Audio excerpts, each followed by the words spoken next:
And hello, welcome to Pondering the Orb. I'm your host, the wandering fantasy author Jay Reckward, here to lead you on a journey through books and music. But before we begin, please subscribe to the channel and click on that notification bell. Let's get started.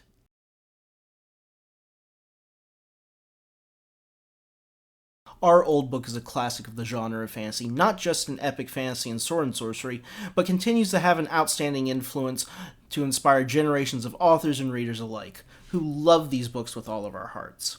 Without question, Michael Moorecock's ELRIC of MELNIBONE is a character unlike any other, as in many ways, his creator. Moorcock's vivid, emotive prose captures the full majesty of his anti-hero, whose many wonderful tales walk the line between epic action and the deeply metaphysical. What can be said about Elric that can only be expressed in what Moorcock attempted to do with him?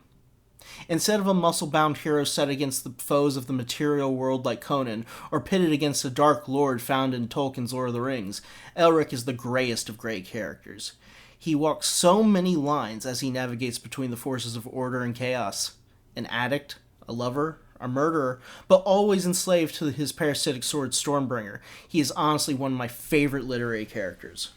We're going to read from Stealer of Souls by the illustrious Michael Moorecock. The Dreaming City. An Introduction. For 10,000 years did the bright empire of MELNIBONE flourish, ruling the world. 10,000 years before history was recorded, or 10,000 years after history had ceased to be chronicled. For that span of time, reckon it how you will, the bright empire had thrived. Be hopeful, if you like, and think of the dreadful past the earth had known, or brood upon the future. But if you would believe the unholy truth, then time is an agony of now, and so it will always be. Ravaged, at last, by the formless terror called time, MELNIBONE fell and newer nations succeeded her. Ilmemoria, Shegoth, Modoc, Salim. Then memory began. India, China, Egypt, Assyria, Persia, Greece, and Rome. All these came after MELNIBONE. But none lasted 10,000 years. And none dealt in the terrible mysteries, the secret sources of old MELNIBONE. None used such power, or knew how. Only MELNIBONE ruled the earth for 100 centuries. And then she, shaken by the casting of frightful runes, attacked by powers greater than men, powers who decided that MELNIBONE's span of ruling had been overlong. Then she crumbled, and her sons were scattered. They became wanderers across the earth, which hated and feared them, siring few offspring, slowly dying, slowly forgetting the secrets of their mighty ancestors. Such a one was the cynical, laughing Elric, a man of bitter brooding and gutsy humor, proud prince of ruins, lord of a lost and humbled people, the last son of MELNIBONE's sundered line of kings. Elric, the moody-eyed wanderer, a lonely man who fought a world, living by his wits and his rune sword Stormbringer. Elric, last lord of MELNIBONE, last worshipper of its grotesque and beautiful gods, reckless reaver and cynical slayer, torn by great griefs and with knowledge locked in his skull that would turn lesser men into babbling idiots. Elric, molder of madness, dabbler in wild delights. Chapter 1. What's the hour? The black-bearded man wrenched off his gilded helmet and flung it from him, careless of where it fell. He drew off his leathern gauntlets and moved closer to the roaring fire, letting the heat soak into his frozen bones. Midnight is long past, growled another of the armored men who gathered around the blaze. Are you still sure he'll come? It's said that he's a man of his word, if that comforts you. It was a tall, pale-faced youth who spoke. His thin lips formed words, and he spat them maliciously. He grinned a wolf grin and stared at the new arrival in the eyes, mocking him. The newcomer turned away with a shrug. That's so, for all your irony, Yars. He'll come. He spoke as a man does when he wishes to reassure himself. There were 6 men, now, around the fire. The 6th was a Smorgon, Count Smorgon Baldhead with purple towns. He was a short, stocky man of 50 years with a scarred face partially covered with a thick, black growth of hair. His pate was hairless, giving him his name, and over his ornate gilded armor hung a loose woolen cloak, dyed purple. Smorgon said thickly, he has no love for his cousin. He has become bitter. Your coon sits on the ruby throne in his place and has proclaimed him an outlaw and traitor. Elric needs us if he would retake his throne and his bride back. We can trust him. You're full of trust tonight, Count, Yars smiled thinly, a rare thing to find in these troubled times. I say this. He paused and took a long breath, staring at his comrades, summing them up. His gaze flicked from the lean-faced Darmet of Jakor to Father Lomir, who pursed his podgy lips and looked into the fire. Speak up, Yars, petulantly urged the patrician-featured Villamarian, Naklin. Let's hear what you have to say, lad, if it's worth hearing. Yars looked toward Juku the dandy, who yawned impolitely and scratched his long nose. Well? Smiorgan was impatient. What'd you say, Yars? I say we should start now and waste no more time waiting on Elric's pleasure. He's laughing at us in some tavern 100 miles from here, or else plotting with the Dragon Princess to trap us. For years we have planned this raid. We have little time in which to strike. Our fleet is too big, too noticeable. Even if Elric has not betrayed us, then spies will soon be running eastwards to warn the dragons that there is a fleet massed against them. We stand to win a fantastic fortune, to vanquish the greatest merchant city in the world, to reap immeasurable riches, or horrible death at the hands of the dragon princes if we wait over long. Let's bide our time no more, and set sail before our prize hears of our plan and brings up reinforcements. You are always too ready to mistrust a man, Yars. King Naklin of Vilmer spoke slowly, carefully, distastefully eyeing the taut-featured youth. We could not reach a mare without Elric's knowledge of the maze channels which lead to its secret ports. If Elric will not join us, then our endeavor will be fruitless, hopeless. We need him. We must wait for him, or else give up our plans and return to our homelands. At least I'm willing to take a risk, yelled Yaris, anger lancing from his slanting eyes. You're getting old. All of you. Treasures not won by care and forethought, but by swift slaying and reckless attack. Fool! Darmit's voice rumbled around the fire-flooded hall. He laughed weirdly. I spoke thus in my youth, and lost a fine fleet soon after. Cunning and Elric's knowledge will win us Emerir. That, and the mightiest fleet to sail the Dragon Sea since Melibone's banners fluttered all over the nations of the earth. Here we are, the most powerful sea lords in the world, masters, every one of us, of more than 100 swift vessels. Our names are feared and famous. Our fleets ravage the coast of a score of lesser nations. We hold power. He clenched his great fist and shook it in Yaris's face. His tone became more level, and he smiled viciously, glaring at the youth and choosing his words with precision. But all of this is worthless, meaningless, without the power which Elric has. That is the power of knowledge, of dream-learned sorcery, if I must use the cursed word. His fathers knew the maze which guarded Ymir from sea attack, and his fathers passed that secret on to him. Ymir, the dreaming city, dreams in peace, and will continue to do so unless we have a guide to help us steer a course through the treacherous waterways that lead to her harbors. We need Elric. We know it, and he knows it. That's the truth. Such confidence, gentlemen, is warming to the heart. There was an irony in the heavy voice that came from the entrance to the hall. The heads of the 6 sea lords jerked towards the doorway. Yaris's confidence fled from him when he met the eyes of ELRIC of MELNIBONE. They were old eyes of a fine-featured, youthful face. Yaris shuddered, turned his back on Elric, preferring to look into the bright glare of the fire. Elric smiled warmly as Count Smiorgan gripped his shoulder. There was a certain friendship between the two. He nodded condescendingly to the other four and walked with listless grace toward the fire. Yaris stood aside and let him pass. Yelric. Elric was tall, broad-shouldered, and slim-tipped.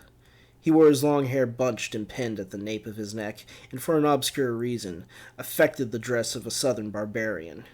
He had long, knee-length boots of soft doe leather, a breastplate of strangely wrought silver, a jerkin of checkered blue and white linen, breeches of scarlet wool, and a cloak of rustling green velvet. At his hip rested his rune sword of black iron, the feared Stormbringer, forged by ancient and alien sorcery. His bizarre dress was tasteless and gaudy, and did not match his sensitive face and long-fingered, almost delicate hands, yet he flaunted it since it emphasized the fact that he did not belong in any company, that he was an outsider and an outcast. But in reality, he had little need to wear such outlandish gear, for his eyes and skin were enough to mark him. ELRIC, last Lord of MELNIBONE, was a pure albino who drew his power from a secret and terrible source.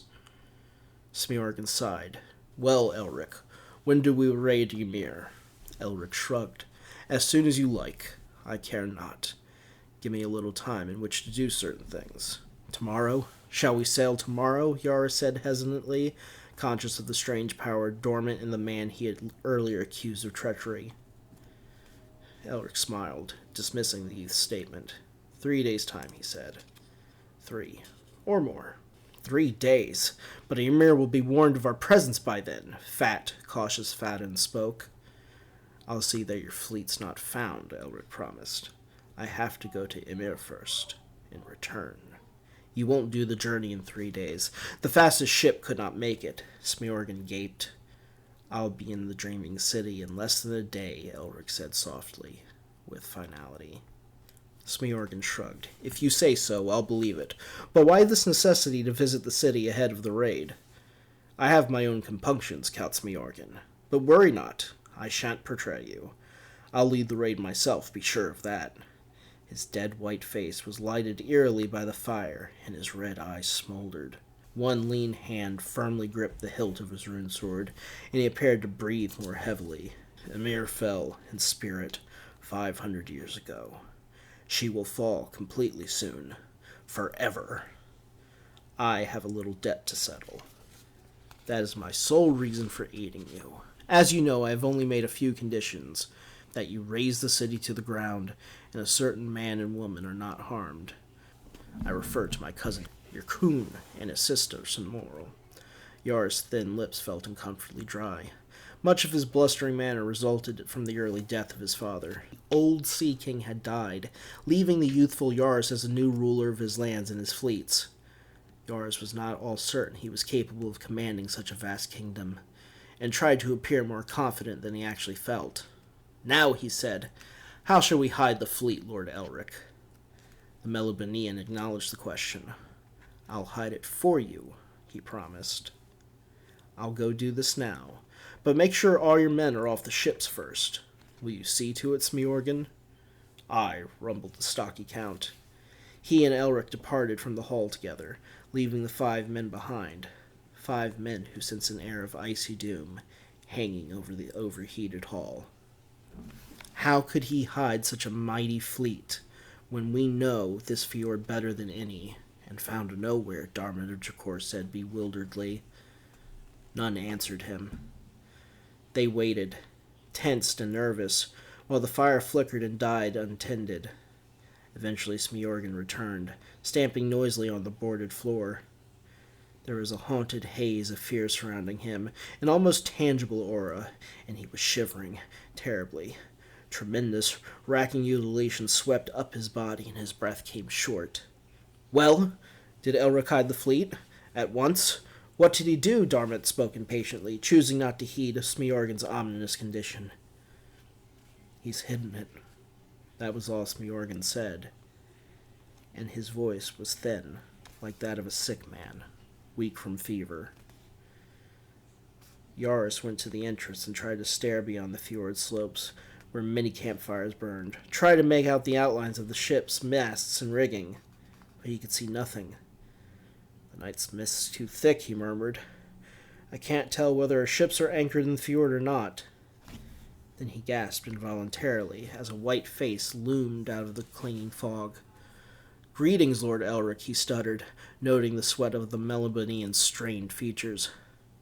ELRIC staggered past him, into the hall. Wine, he mumbled. I've done what's needed, and it's cost me hard. Darmot fetched a jug of strong Cassandrian wine, and with a shaking hand poured into a carved wooden goblet. Wordlessly, he passed the cup to ELRIC, who quickly drained it. Now I will sleep, he said, stretching himself into a chair and wrapping his green cloak around him. He closed his disconcerting crimson eyes and fell into a slumber born of utter weariness. Faden scurried to the door, closed it, and pulled the heavy bar down. None of the six slept much that night, and in the morning the door was unbarred and ELRIC was missing from the chair. When they went outside, the mist was so heavy that they soon lost sight of one another, though scarcely 2 feet separated any of them. I'm usually not a fan of the first-person point of view in epic fantasy and low fantasy, but I'm absolutely blown away by Alexandra Rowland and this episode's new book, A Conspiracy of Truths. When the storyteller Chant is arrested for the charge of witchcraft, his ability to weave narrative connected to a sordid past unleashes secrets desperate to stay hidden in the kingdom of Nuri-Viet, full of unexpected allies and villains. The strength of this book is not only the masterful narrative, the interweaving stories, or the voices Rowland brings to bear, but this novel never treats the readers like they need their hand held. Deftly allowing Chant to bring us along in epic fantasy, this honestly dares to be great. A Conspiracy of Truths by Alexandra Rowland surprised me in the best ways possible. Let's read. A Conspiracy of Truths by Alexandra Rowland. The whole mess began in a courtroom of Vasila, the capital of Nuri-Viet, where I was being put on trial for something stupid. "What's this all about?" I said, not for the first time. "Charges of witchcraft," they said. At least, that is what it boiled down to. "Utterly ridiculous," I said. "We've got witnesses," they said. "Your witnesses can go fuck themselves," says I, although not in so many words. I couldn't hear what the witnesses were saying from where I was sitting. The guards had stuffed me in an iron cage at one end of this giant fucking hall in the House of Justice, and of course it makes sense to someone to put the witnesses at the other damn end, as far away as possible from the man accused, like I was an afterthought of some kind. "Worst acoustics I ever heard," I kept shouting. "What? Speak up," and to one of the guards near me. "Is someone speaking over there? What's happening now?"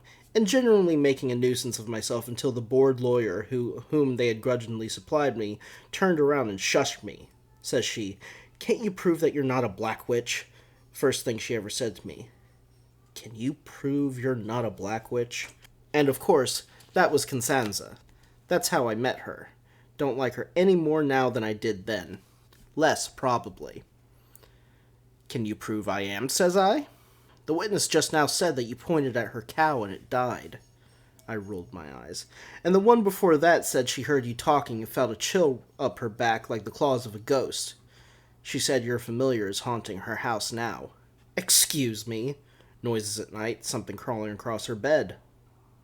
"Tell her," I said, projecting my voice loud enough to be heard, clear at the other end of the damn hall. "Tell her that it sounds like some kind of vermin. A cat or a dog would take care of it." "Hush! You're confessing?" "What was it, a plague of rats? Still bored, cheeky twit." "No," I says to her, "I'm saying that it's foolish to accuse someone of witchcraft when there's much more reasonable explanations." She was shaking her head before I even finished my sentence. "No. She has an icon of Brevo hanging in her kitchen. Some homely little fireplace god, I supposed. Or a saint. I never found out. And the master of the public house where you were arrested testified too, and he said that the cask of beer he served you went sour." "It was sour to begin with!" Costanza shrugged at me and turned back to face the rest of the courtroom. "Just don't make noise, or they'll add disrespect of the court to your charges." She did something horrible with her face for a moment, and then stuck nearly her entire hand in her mouth. "Oh, finally," she said, and spent the next 10 minutes making a thorough examination of the shard of corn husk she extracted on one fingernail. Didn't pay a lick of attention to the proceedings, I tell you. Still couldn't hear a damn thing, but I kept my mouth shut. Witchcraft was enough of a hassle. Disrespect of the court was something they'd actually have evidence for. I had never been in a Nuri-Viet court of law before. Completely dull country, Nuri-Viet, I'll tell you that now. Not that I need to point it out. Wouldn't have even have bothered passing through, but the kid wheedled me into continuing north. He was a little homesick, I think, and we haven't seen a proper winter in years. Don't know why I keep picking up apprentices. More trouble than they're worth, but it's part of the job, training the next one. I would have preferred another year or two in Afterward. The heat does a body good, and they have some basic fucking respect for their elders, once you convince them that you're hale enough, and have teeth enough, to stomach more than goat urine soup and that vile tea. I still hold they slipped goat urine into the tea, too, even though Pashfi, my Ondoro host, swore up and down that they didn't. Nothing but these smelly, muddy gray towns in this dull wilderness in Nuri-Viet. Not even interesting landscapes, even farther east of here. just scrub land and rocks and a few half-hearted hills until you reach Vasilla in the ocean. And then, of course, there are those uninspired mountains in the west. Hardly any decent farmland. It's astounding how superstitious they are, considering there's nothing around to jog their imaginations. Even their magic is scanty and twisted, and it only manifests with the Black Witches, common enough to be a problem, and to dull Nerevan's sensitivity to the presence of magic, just as a baker's hands are dulled to heat, but rare enough that no one quite knows how to deal with them, except through rumor, heresy, and apocrypha. And I assure you, there are rumors aplenty. Stories from the region, in this corner of dull Juryland, are chock full of the creatures. It's a perverting kind of magic. There aren't any good Black Witches, you know. When I was first arrested, I heard some talk of just killing me outright, but I suppose that the circumstances were muddled enough and the paperwork for executions complex and tedious enough that the backcountry civil servants of the Minister of Order preferred to pass me up the food chain rather than endure the ordeal themselves. Nerevan bureaucracy might have been the one key thing that saved my life, come to think of it. They didn't quite know whether I was a witch, being unable to sense the presence of foul magics, but what they did know was that paperwork could be evaded if you were clever. Put it off long enough, go to twice the effort you would have spent in the first place, and irritants like doing paperwork eventually become a problem for the other, less clever people. My apologies, I got distracted. I reached out between the bars as far as I could, and just managed to tap Costanza on her shoulder. What? She grunted. I want to be able to hear what they're accusing me of, at least. What for? Curiosity? So I can defend myself, I hissed back. My feet and knees ached from standing in that little cage for so long. There was hardly any room to turn around, let alone stretch my bones. Defend yourself? She glanced back at me, eyebrows drawn together. There's really no expression that would make her face look any prettier. Her nostrils could fell an entire oak forest, and her eyebrows are on the unruly side, thick and black, with a trail of hair in between. I'm allowed to speak in my own defense, aren't I? She just stared at me with that idiot expression on her face. It's not like you're doing me any good, I added, although I suppose the court would have no choice but to be impressed with your oral hygiene. People accused of witchcraft have never been put on the stand. Isn't done. Well, except at the end, when you go up to receive your death sentence. Technically, you should be gagged, but the guards in the Grey Ward said you've been very well behaved. She turned away again, her long robe swishing against the ground, except for being unbelievably rude. I haven't got a lick of magic in me, I roared at her, and even if I had, I'm from Kiskinen. We don't have black witches in Kiskinen. It ain't in our fucking water, woman. I'm a goddamn chant. Shut up, she snapped at me, but the court had fallen silent. One of the 5 judges behind the bench sighed heavily, audible now even halfway across the hall. Scribe, add blatant disrespect of the sovereign court in the 2nd degree, and obscene profanity in the presence of an acting court official in the 1st. Let's table the witchcraft charges for a moment and get the new ones out of the way, creaked a judge on the far end. It's nearly lunchtime. The panel made some mumbles of agreement and summoned me before them. Well, that was one thing in my favor. The cage was open, they clapped chains on me, and Costanza tugged me out by my sleeve, steering me ahead of her towards the bench, across miles and miles of stupid excess courtroom. They have to have miles of stupid excess courtroom. No real schools of law. Students just sit in court and watch hearing after hearing for years. Has to be plenty of room for them. The particularly keen ones fight for seats in the frontmost rows. Costanza did not strike me as one who had been particularly keen. She gave me a bit of a shove when we made it to the bench, and I made a show of stumbling. The feebled old man show again, you see. Defendant, the senior judge said, in a tone that clearly indicated he was already thinking about lunch and no longer cared much about the trial. We hereby charge you with the following. Disrespect of the sovereign court in the 2nd degree, 1 count. Obscene profanity in the presence of an acting court official in the 1st degree, 5 counts. We better add on obstruction of lawful proceedings, said the judge on his right. She blew her nose into a lace-edge handkerchief. 1 count, 3rd degree. Obstruction of lawful proceedings in the 3rd degree, 1 count. All in favor? Aye, echoed the panel. Scribe, if you would. The senior judge cleared his throat. Present evidence. Witnesses to the charge of disrespect to the sovereign court, please stand. Every soul in the room stood. The keen students jumped to their feet, the quickest of all. Thank you, be seated. Witnesses to the charge of obscene profanity, please stand. Excellent. I think we all heard those vile words, he added with a wheezy chuckle. But proceedings must proceed according to precedence, as it were. Be seated. Witnesses to the charge of obstruction of lawful proceedings, please stand. Thank you. Be seated. I'd call that fairly clean cut, wouldn't you? He looked around at the other judges on the panel, who nodded. Defense? Nah, said my lawyer, yawning almost theatrically. It's almost lunchtime after all. Another chuckle ran through the panel. One or two of the judges gave her almost benevolent looks. I spluttered for a moment and scrambled for words. Excuse me, I would like to defend myself. Defense rests, Cassandra says, and grabbed my elbow. I tugged it away from her. You horrible woman. If you're not going to speak in my defense, then why shouldn't I? You're dismissed. You can't dismiss me, she said. You can't dismiss her, said the chairman. She's your court-appointed defense. She's no good at her job. This is highly irregular, female judge to the chairman's right said through her handkerchief. Listen, I'm an old man, going deaf. Eyesight not what it was. My eyes were still as good as they ever were. And you've shoved me in the back corner where I can't hear or see what's happening to me, and she ignores me. Isn't she supposed to be defending me? I don't know how she became an advocate with this kind of attitude. Cassandra Priyat's credentials are not the matter of this court's present concerns, the chairman said. Sorry, say again, I said loudly, just to drive home my point. The chairman obligingly leaned forward.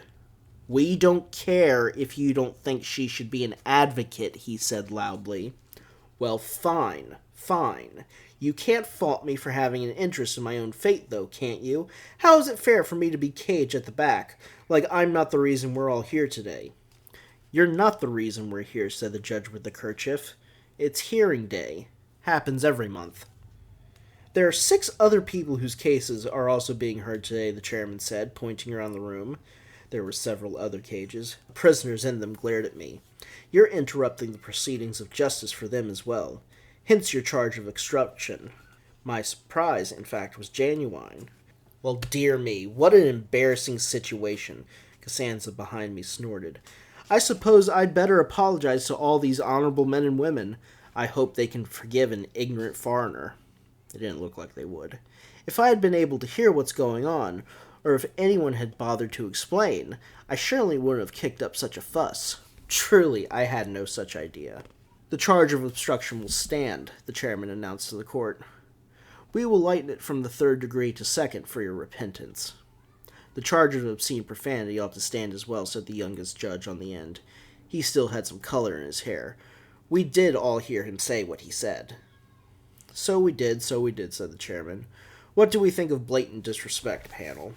My no-good lawyer, primely inspecting the state of her fingernails, said, Not that I wouldn't completely agree with these charges, your excellencies, I squawked at her in protest, but he's a foreigner, and passing senile, as it seems to me.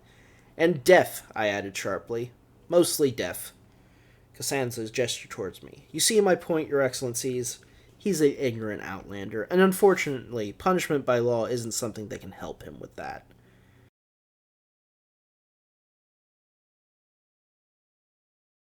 Melodic death metal and doom metal have always been steadfast allies, apt companions in the battle against the world, its melancholies, and the pervading darkness.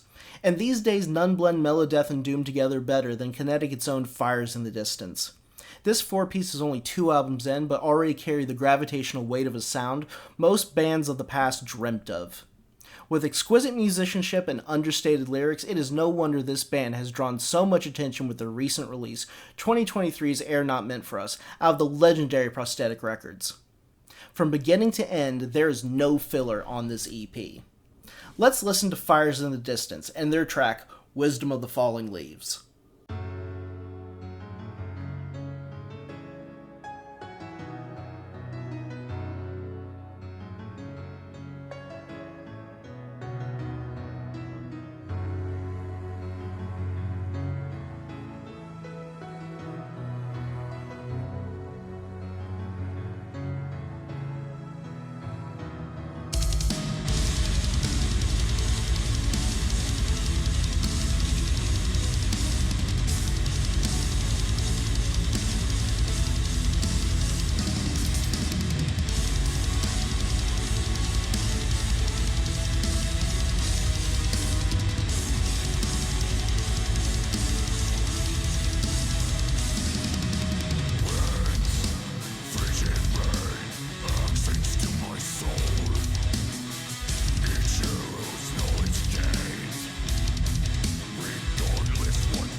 Our synthwave selection for this episode is from a dynamic composer from the Mystic Deserts who is getting better and better by the release.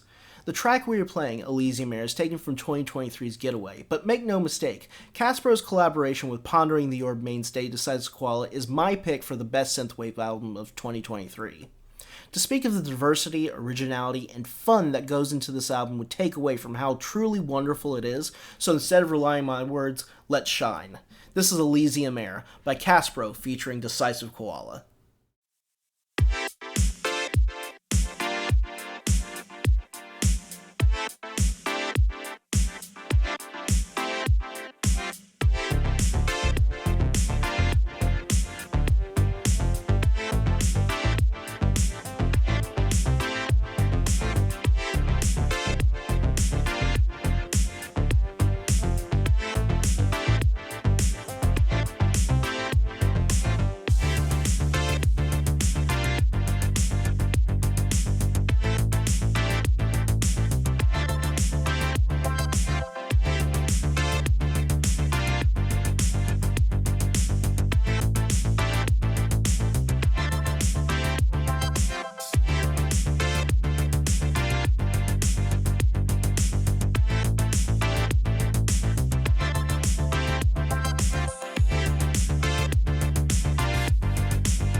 Thank you as always for joining me for Pondering the Orb.